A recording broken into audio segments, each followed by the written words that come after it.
आइए अब शुरू करते हैं हमारी आज की कवर स्टोरी।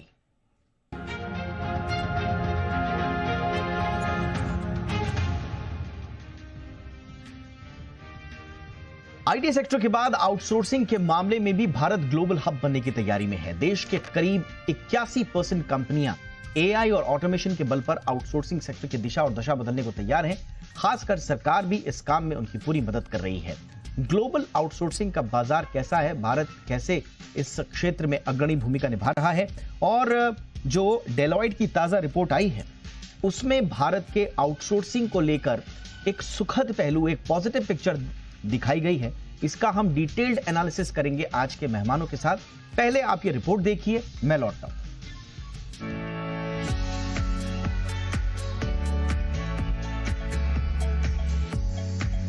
आउटसोर्सिंग के क्षेत्र में भारत ग्लोबल हब बनने को तैयार है। डेलॉयट इंडिया की एक ताजा रिपोर्ट के मुताबिक करीब 81% ऑर्गेनाइजेशन आउटसोर्सिंग के दायरे को बढ़ाने के लिए तैयार है।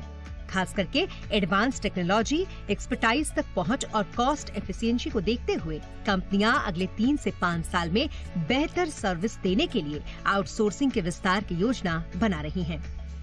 विशेष तौर पर आर्टिफिशियल इंटेलिजेंस यानी एआई के आने के बाद इसकी विस्तार की संभावनाएं और बढ़ गई हैं। वहीं ग्लोबल लेवल पर आउटसोर्सिंग की बढ़ती मांग का दबाव भी इसके विस्तार की एक बड़ी वजह है।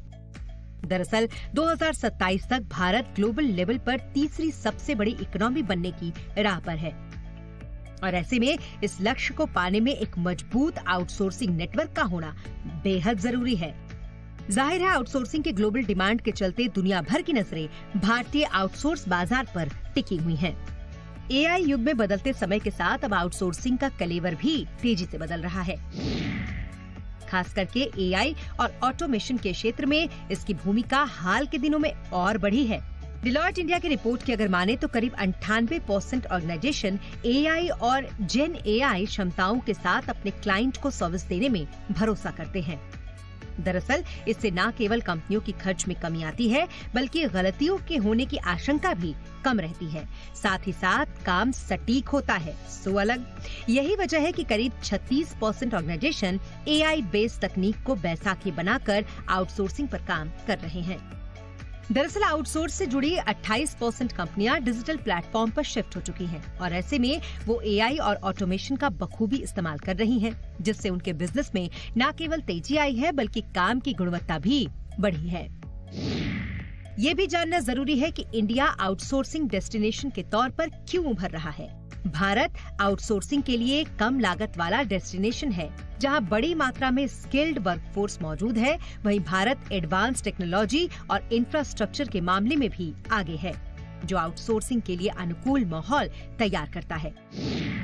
अगर बात करें भारत में आउटसोर्सिंग के भविष्य की, तो एक रिपोर्ट के मुताबिक आईटी आउटसोर्सिंग में भारत की मजबूत पकड़ होगी। 2028 तक आउटसोर्सिंग के 60% मामलों में रोबोटिक प्रोसेस ऑटोमेशन का योगदान होगा। वहीं इससे होने वाली आय की बात करें तो 2030 तक इसका दायरा लगभग $33,000 मिलियन तक हो सकता है। फिलहाल तो भारत आउटसोर्सिंग के मामले में ग्लोबल हब बनने को तैयार है। ब्यूरो रिपोर्ट, जी मीडिया।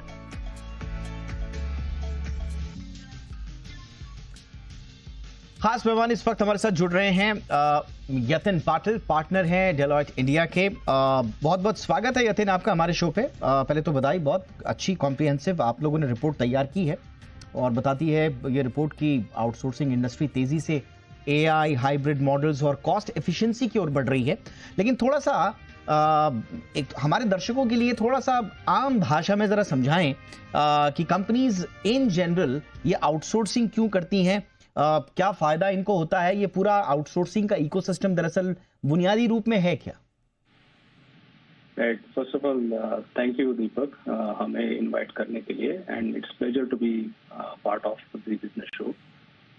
सो आउटसोर्सिंग होता क्या है, जहाँ पे कंपनीज अपने कोर बिजनेस के अलावा बाकी सारी प्रोसेसेस जो है वो आउटसोर्स करती है थर्ड पार्टीज को, राइट।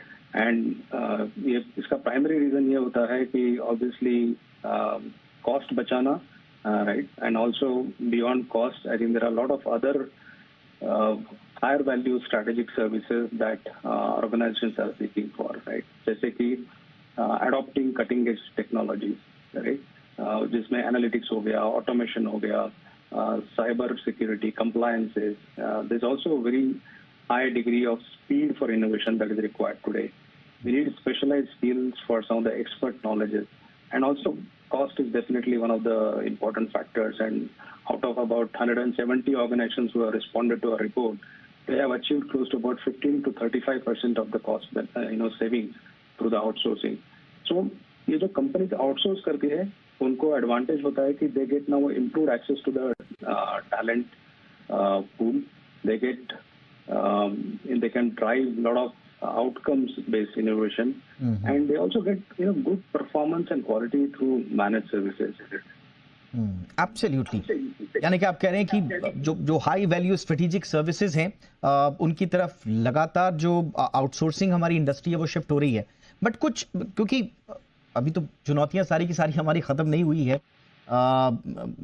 ग्लोबल आउटसोर्सिंग हब हम स्वाभाविक रूप से हम उसमें अपनी स्थिति मजबूत कर रहे हैं, लेकिन डेटा सिक्योरिटी का, कम्युनिकेशन गैप्स का, हिडन कॉस्ट का, रेगुलेटरी चैलेंजेस का, बहुत सारे अभी उस पर चैलेंजेस हैं। लेकिन मैं उन बारीकियों में न जाते हुए मैं थोड़ा सा एक और बुनियादी सवाल लेकर आपके पास आऊंगा जो हमारे दर्शक समझना चाहेंगे कि ग्लोबल लीडर, जो ग्लोबल हब की आप बात कर रहे हैं भारत, वो क्यों बन सकेगा? ऐसी क्या बात है भारत में कि हम सबके चहेते हो रहे हैं?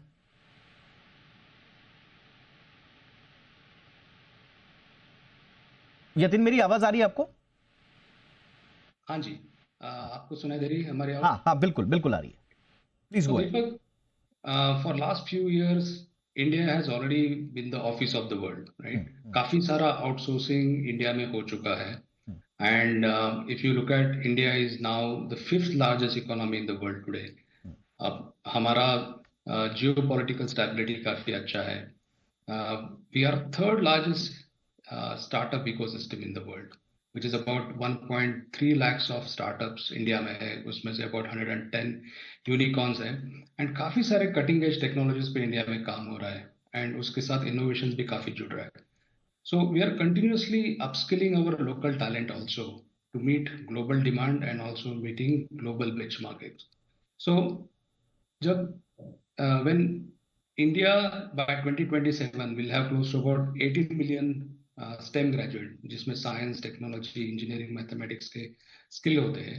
सो वैसे देखा जाए तो इंडिया के पास काफी सारे फैक्टर्स है to become one of the preferred destination for outsourcing, और यही है because of which global organizations are considering India as one of the prominent players for outsourcing today, Deepak. Absolutely. एक इम्पॉर्टेंट बात जो है, मैं उसमें थोड़ा सा, क्योंकि मैं चैलेंजेस की मैं लगातार बात कर रहा था, एक छोटा सा मन में मेरे सवाल ये आ रहा था कि आपने बताया कि जो आउटसोर्सिंग, खासतौर से एआई ड्रिवन आउटसोर्सिंग है, वो काफी ट्रैक्शन गेन कर रहा है, लेकिन एआई एम्बेडेड कॉन्ट्रैक्ट्स में डेटा सिक्योरिटी और कंप्लायंस के जो इश्यूज हैं, इस पर कई बार एक सवाल भी उठते हैं और थोड़ा सा इसमें एक चिंता वाली बात रहती है। आपको लगता है कि it is been taken care of well?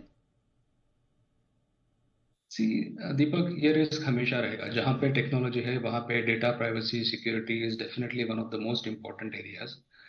While AI and Gen AI will give you all the advantages in terms of improved cycle time, increasing the throughput, reduction of cost of services, also improving the efficiency and productivity gains, improving some of the service levels, right? Also building new capabilities, enhancing the existing capabilities. काफी सारे advantages है, but wherever you have technology, you have a risk about data and privacy, and इसके लिए all the outsourcing service providers, all the third-party service providers are working very closely to see that how some of these things can be really protected through, various technology mechanisms, through various compliance mechanisms, and also the government is playing a very important role in some of these things in terms of, bringing some of the regulations around data privacy globally as well as in India. तो ये काफी हद तक ये risk को mitigate करने के लिए है, बट डेफिनेटली ये रिस्क कभी पूरी तरह से एलिमिनेट नहीं हो सकती in the technology area, and I think this will continue and new solutions and new approaches will keep coming in this outsourcing play, Deepak. Alright, अच्छा, इस पूरे आउटसोर्सिंग के पूरे नए बढ़ते और उभरते हुए पूरे इकोसिस्टम में क्या कुछ पर्टिकुलर सेक्टर आप देख रहे हैं जहां पर पर्टिकुलरली आप फोकस कर रहे हैं कि यहां पर अच्छा प्रदर्शन होगा, या कुछ ऐसे सेक्टर्स हों जो आपको लग रहा है कि वहां पे काम करना बाकी है? दीपक, ऐसा है, outsourcing is becoming a norm and it is across industries. It is not limited to, let's say, it's started with financial services, but now it is spread across various industries, whether it is life sciences, healthcare, pharmaceutical, to manufacturing, and so on and so forth. Almost about 82% of the organizations जिन्होंने हमारे सर्वे में respond किया है, they have outsourced, close to 64% of their areas in various shape and form, and that includes some of their core business operations also. So instead of going by industry, I think what we are seeing is that the areas which are very high priority for organizations include like legal and tax, engineering services, R&D services, product development. Information technology has been on the forefront for a very long period of time, all the digital transformation areas. But along with that, supply chain, manufacturing, production, also finance, accounting, HR, and sales and marketing. These are all very clear areas which the organizations are looking for outsourcing this. But again, this outsourcing is not only limiting to what we had seen over the last few years. We are seeing a shift here now. And the shift is that the organizations are looking more for value-driven outsourcing areas. जैसे मैं आपको example देता हूँ. For legal services, earlier the outsourcing used to be largely around administrative services or research services or contract management services. Now the clients are asking, can you support regulatory risk and compliance? Can you support corporate litigations or investigation support? Similarly, on the engineering side, earlier the outsourcing was largely around quality management or research on the product, right? Or even for that matter, software design and engineering. But abhi organizations are looking at, can you help in the product design? Can you help in the product development life cycle? Can you do the prototyping of the products? Can you do the testing of the product? Can you do the entire validation of that? So ये outsourcing का जो equation है, ये अभी काफी change हो रहा है, and clients are looking at more value-added outsourcing along with the technology innovations, Deepak. आपने बहुत इंपॉर्टेंट बात बोली, मैं लेकिन क्विक आपका रिएक्शन एक चैलेंज पर भी लेना चाह रहा था इसी के बीच में, क्योंकि आपने कहा, बार बार कहा, अभी भी कहा, क्योंकि आपने कैनवास बहुत बड़ा बताया आउटसोर्सिंग का. अब अगर आउटसोर्सिंग शिफ्ट हो रही है हाई वैल्यू स्ट्रेटेजिक सर्विसेज में, तो हमारा जो ट्रेडिशनल बीपीओ सेक्टर है, क्या उस पर कोई इंपैक्ट आप देख रहे हैं? नहीं, वो पीछे तो नहीं रह जाएगा? वेरी गुड क्वेश्चन दीपक, ये मतलब बहुत ही अच्छा क्वेश्चन आपने पूछा है. See, India always had a very competitive advantage because of the affordable talent, right? And it's largely because of the skill and the talent that we had as Indian professionals within our country. So the size is significant. The BPO sector is large enough, and all organizations globally and even India wants to have a share of that pie. And one of the advantages that our cost of talent has been relatively on a lower side compared to the other parts of the globe. So that has been one advantage. And obviously, though the cost has increased over the last few years, the rupee depreciation has also, kind of kept it a little attractive. But the outsourcing is not just because of the cost, right? BPO sector पीछे नहीं हटेगा जब तक we will have lot of technology innovations which are happening in today's world combined with the talent, correct? So while we have lot of growth happening in some of the areas such as engineering, product development, manufacturing, supply chain, ये काफी सारे skills जो develop हो रहे हैं India में, I think that coupled with technology innovation is what can really be the game changer for us, and that is what will give us a competitive advantage, and that's going to be a big differentiation for India, Deepak. So BPO industry पीछे नहीं हटेगा unless we take few interesting steps in that particular direction. Absolutely. वो steps क्या होंगे थोड़ा उस पर भी मैं आऊंगा। अशांक देसाई सर हमारे साथ इस वक्त जुड़ चुके हैं, फाउंडर एंड CEO मैस्टेक और former chairman and founder NASSCOM। Good evening sir, बहुत बहुत स्वागत है आपका। सर डेलॉयट की इस रिपोर्ट पे हम चर्चा कर रहे हैं और इसमें इनके की इनसाइट्स हम देख रहे हैं। बहुत अच्छा कॉस्ट सेविंग की बात कर रहे हैं। 90% ऑर्गेनाइजेशन ने आउटसोर्सिंग के जरिए एनुअली 10 to 25% कॉस्ट सेविंग की है। स्ट्रेटेजिक वेंडर मिक्स की इसमें बात की जा रही है। AI and gen AI integration की बात की जा रही है। Do you agree with this report sir कि हम हब बनने जा रहे हैं आउटसोर्सिंग का? बाकी जगह पे हमारी स्थिति जो भी हो, but in particularly in outsourcing हम ग्लोबल किंग बनेंगे? देखिए, आउटसोर्सिंग की जो हिस्ट्री है इंडिया की, वो करीबन अभी 30-35 साल से चल रही है। तो इंडिया का जो पोजीशन है ग्लोबल लेवल पे, वो नंबर 1 तब से भी रहा है। पहले तो IT आउटसोर्सिंग हुआ करता था, मैं अभी 80s 90s की बात कर रहा हूँ। मिड 90s से BPO का आउटसोर्सिंग आने का शुरू हो गया। उसके बाद इंफ्रास्ट्रक्चर आउटसोर्सिंग हो गया, टेस्टिंग आउटसोर्सिंग हो गया। तो ये जो डिफरेंट आउटसोर्सिंग हो रहे हैं, ये तो इंडिया का एडवांटेज सब दुनिया भर को पता है। आज हमारा मार्केट शेयर आप लेंगे, आप NASSCOM का रिपोर्ट देखेंगे तो मोर देन 50% से हमारा ज्यादा मार्केट शेयर है आज।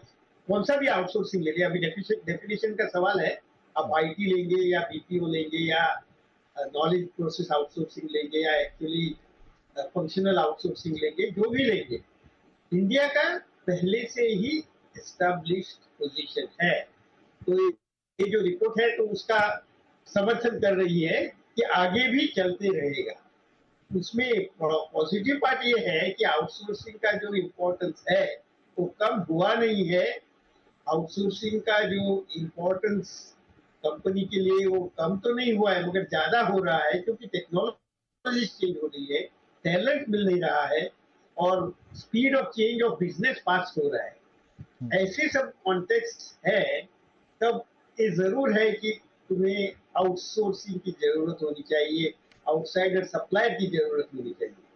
तो ये तो बहुत पॉजिटिव रिपोर्ट है इंडियन IT के लिए कि आगे भी आने वाले समय में we have a bright future. Alright sir, आपसे मुझे और बातें करनी थी, लेकिन सर आप थोड़ा सा टेक्निकल वजहों से थोड़ा सा लेट आपके साथ जुड़ पाए, बट क्योंकि वक्त खत्म हो चुका है, इसलिए आप दोनों का मैं शुक्रिया करूंगा। बहुत अच्छे इनसाइट्स जो हैं वो हमें मिले हैं। यतिन पाटिल ने बहुत अच्छे इनसाइट्स दिए और अशांक सर आपने भी इंपॉर्टेंटली पूरी हिस्ट्री के साथ साथ पूरा एनालिसिस दिया। Thank you so much. इस रिपोर्ट को लेकर हम आगे भी एनालिसिस करते रहेंगे, लेकिन फिलहाल हमारी आज की कवर स्टोरी में इतना ही। एक छोटे से ब्रेक लिए